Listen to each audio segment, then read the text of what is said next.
नमस्कार दोस्तों, आज फिर आपका स्वागत है क्राउन इमिग्रेशन के यूट्यूब चैनल पर। तो आज की वीडियो के अंदर ऑस्ट्रेलिया के बारे में डिस्कस करेंगे। पहले भी मैंने ऑस्ट्रेलिया के बारे में काफ़ी वीडियो में डिस्कस किया है। अगर आप ऑस्ट्रेलिया का अपना स्टूडेंट वीज़ा अप्लाई करना चाहते हैं तो क्राउन इमिग्रेशन के थ्रू भी अप्लाई कर सकते हैं। ऑस्ट्रेलिया का टूरिस्ट वीज़े भी अभी ओपन है, अगर उनको भी अप्लाई करना चाहते हैं क्राउन इमिग्रेशन उसमें भी आपकी हेल्प कर सकती है। तो ऑस्ट्रेलिया का जो वीज़ा है ये सबसे ज़्यादा रिजेक्ट है। जितनी भी अनदर कंट्रीज़ हैं उनके सपोर्टिंग डॉक्यूमेंट को लेकर चलें, चाहे उनके फॉर्म को लेकर चलें। तो अभी क्या है कि इसकी प्रमोशन बहुत ज़्यादा है मार्केट के अंदर, और बच्चों को ऐसे लगता है कि जैसे इसकी प्रमोशन है इतना इजी ही इन कंट्री का वीज़ा मिल जाता है। ऐसा नहीं है। एडवर्टाइजिंग इस वे से आती है, सामने वालों को ऐसे लगता है कि ऑस्ट्रेलिया का वीज़ा बहुत ही ईजी है, अप्लाई कर दो। सबसे ज़्यादा जो इसके अंदर प्रॉब्लम है वो है फ़ंड्स की। फ़ंड्स बहुत ज़्यादा दिखाने पड़ते हैं, साल की फ़ीस लेकर चलें, साथ में अप्रोक्स 22,000 ऑस्ट्रेलियन डॉलर के, अब 20,000 समथिंग है, 22,000 लेकर चलें। ऑस्ट्रेलियन डॉलर के इक्वलेंट साल की लिविंग एक्सपेंसेस हैं। स्पाउस बच्चों के साथ जा रहे हैं उनके भी दिखाने पड़ते हैं। एम्बेसी फीसिस 2 महीने के लिए उन्होंने वेव ऑफ की थी, बट प्रमोशन इतनी हुई ऑस्ट्रेलिया की, लोगों को ऐसा ही लग रहा है कि बहुत इजी है। इस इजी के कारण आप अपने लाखों रुपए और अपना टाइम वेस्ट कर सकते हैं। अगर आप एक सीरियस स्टूडेंट हैं तब ही अप्लाई करने की कोशिश करें। जीटी जो जेन्युइन टेम्परेरी इंटेंट हैं, अगर आप उसको फुलफ़िल कर रहे हैं तो तब अप्लाई करने की कोशिश करें। ऐसा नहीं है कि जैसे प्रमोशन चल रही है कि इतने वीज़े भी लगेंगे। तो अभी फ़ंडों के नाम पे भी मार्केट के अंदर पैसे कमाए जाते हैं। देखो, आप किसी के पास जाएँगे, फ़ंड है नहीं है, और 1 साल की ट्यूशन फ़ीस, लिविंग एक्सपेंसेस दिखा के आपको कम से कम 25 लाख रुपए तक के फ़ंड दिखाने पड़ते हैं। उसमें से अगर 6 महीने की फ़ीस भेज भी देती है तब भी 17-18 लाख रुपए लेकर चलें। तो फिर नंबर ऑफ़ डॉक्यूमेंट्स हैं, कितने के डॉक्यूमेंट आप फ़ेक बनाएँगे, इनकम टैक्स की रिटर्न फ़ेक बनाएँगे, क्या एक्सपीरियंस फ़ेक बनाएँगे, क्या-क्या फ़ेक बनाएँगे। अगर फ़ेक बनाकर लगाते हैं तो ऑस्ट्रेलिया भी स्टूडेंट्स को बैन करता है। उनका भी वेरिफिकेशन सिस्टम डिफरेंट टाइप का है। तो अभी मैं कुछ हिंट दूँगा कि अभी रिसेंटली हमने 5-6 फ़ाइलें लॉन्च की हैं ऑस्ट्रेलिया की, स्टूडेंट वीज़ा की। और मैं कहूँ कि मैं ऑस्ट्रेलिया की एक फ़ाइल और इधर मैं डिस्कस करूँ शेंगन की 5 फ़ाइलों के बराबर है, 5 से भी ज़्यादा। और इतना रिजिड सिस्टम है इसका। तो मैं थोड़ा-सा बताता हूँ क्या-क्या है इसके अंदर। सबसे पहले ये जो फॉर्म है उसके अंदर क्या है, उसको मैंने अभी खोल रहा हूँ। उसके अंदर डिटेल्स ऑफ द इसमें एप्लीकेंट है। उसके अंदर नंबर ऑफ़ उसकी सारी की सारी हिस्ट्री के बारे में बताना पड़ता है, बच्चे के की क्या एजुकेशन है, और गैप की प्रॉपर जस्टिफिकेशन, फ़ंडों के बारे में, आपको स्पॉन्सर कौन कर रहा है उसके बारे में। तो उन्होंने एक एसओपी का भी फॉर्मेट क्रिएट बनाया हुआ है। उसके अंदर नंबर ऑफ़ क्वेश्चन कॉलेज या यूनिवर्सिटी अगर असेसमेंट लेवल 1 वाली में डालते हैं या 2 वाली में डालते हैं तो नंबर ऑफ़ क्वेश्चन पूछे जाते हैं। कंपैरिज़न पूछा जाता है कि ये अगर कि इसी लेवल की स्टडी अगर आपको कनाडा या यूएसए में मिलती है तो आप वहाँ क्यों नहीं जा रहे हैं, उसका भी कंपैरिज़न दीजिए, वो भी लिखनी पड़ती है। उनकी फ़ीसेस भी, वेबसाइट भी, लिंक भी भेजना पड़ता है। और एसओपी के अंदर अपनी प्रॉपर जस्टिफिकेशन फ़ंडों के बारे में, आपकी इनकम के बारे में, साथ में उनके एविडेंस लगाने पड़ते हैं।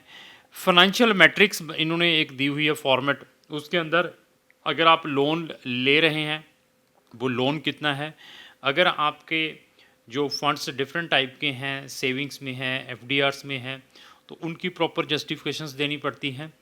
कौन-कौन से फ़ंड कौन-कौन से बैंक में है, अकाउंट नंबर क्या है, और ऑस्ट्रेलियन डॉलर के इक्विवेलेंट कितने हैं, इंडियन रुपीस के इक्विवेलेंट कितने हैं, फिर उनका ग्रांड टोटल है। उसके बाद आपने कितनी ट्यूशन फ़ीस भेज दी है। ट्यूशन फ़ीस भेजने के बाद आपके पास कितने फ़ंड बैलेंस बच गए हैं, वो किस वे से आपने प्रेज़ेंट करने हैं, ये वो ही बता सकता है जो आपका कंसल्टेंट है। और मतलब बहुत ही रिजिड प्रोसेस है। मैं इसको, देखिए, हमें भी इस इंडस्ट्री में बहुत अच्छा एक्सपीरियंस है, 14 साल से ज़्यादा का एक्सपीरियंस है। लेकिन जब ऑस्ट्रेलिया का नाम आता है ना, तो फिर मैं लगता हूँ कि मैं क्या, एक फॉर्म के लिए ये लेकर चलिए कि पूरा 1 दिन अगर आप एक फॉर्म को भरना है, अगर आपका कंसल्टेंट सीरियस है, क्योंकि ये तो फॉर्म भर दिए, फॉर्म के बाद आपने एक कवरिंग लेटर प्रेजेंटेबल भी साथ में लगाना है, उसके अंदर भी इन चीज़ों को एलेबोरेट करने की कोशिश करते हैं। तो तब इनको क्लबिंग कैसे करना है, क्लबिंग के लिए अगर आपके फंड्स डिफरेंट डिफरेंट टाइप के हैं, तो sometimes we are taking the help of the chartered accountant, ताकि हम जो फंड्स हैं आपके उसके थ्रू अथेंटिकेट या सर्टिफाइड करवाएं। तो फिर चार्टर्ड अकाउंटेंट के लेटर पैड के ऊपर भी हम जो फंड्स को सर्टिफाइड करवाते हैं कि इसके यहाँ यहाँ पर फंड्स पड़े हुए हैं, एफडीज़ में इतने हैं, तो सेविंग्स में इतने पड़े हुए हैं, इसकी जो ईयरली इनकम है वो इतनी है, जिसको हम इनकम सर्टिफिकेट भी कह सकते हैं। यहाँ पर हमें किसी चीज़ का डाउट रहता है, पेंशन ले रहे हैं तो पेंशन के जो उसके पीपीओ नंबर हैं वो लगाने पड़ते हैं। फिर पेंशन के बाद फिर उसने कोई आकर अपनी जॉब स्टार्ट कर ली तो उसकी फिर सैलरी स्लिप, फिर उसकी जो क्लबिंग इनकम टैक्स की रिटर्नें हैं, पेंशन की भी जो इनकम है, और यहाँ पर जो अभी आकर जॉब कर रहा है उसकी जो सैलरी है उसको क्लबिंग करके जो इनकम टैक्स का कम्यूटेशन बनता है वो है। ये सारे के सारे प्रिकॉशंस लेने पड़ते हैं। अभी आप किसान हैं, एग्रीकल्चरिस्ट हैं, तो आपके बैंक के अंदर किस वे से ट्रांजैक्शंस आ रही हैं, क्या आपने कोई लेटर अपने कमीशन एजेंट से भी लेना है? अगर आपको पेमेंट थ्रू कमीशन एजेंट्स आ रही हैं, तो क्या वो एंट्रीज आपके सेविंग्स के अंदर रिफ्लेक्टेड हो रही हैं या नहीं हो रही हैं? अगर हो रही हैं, कोई बड़ी बड़ी एंट्रीज आई हुई हैं, उसका जस्टिफिकेशन देना बहुत ज़रूरी है।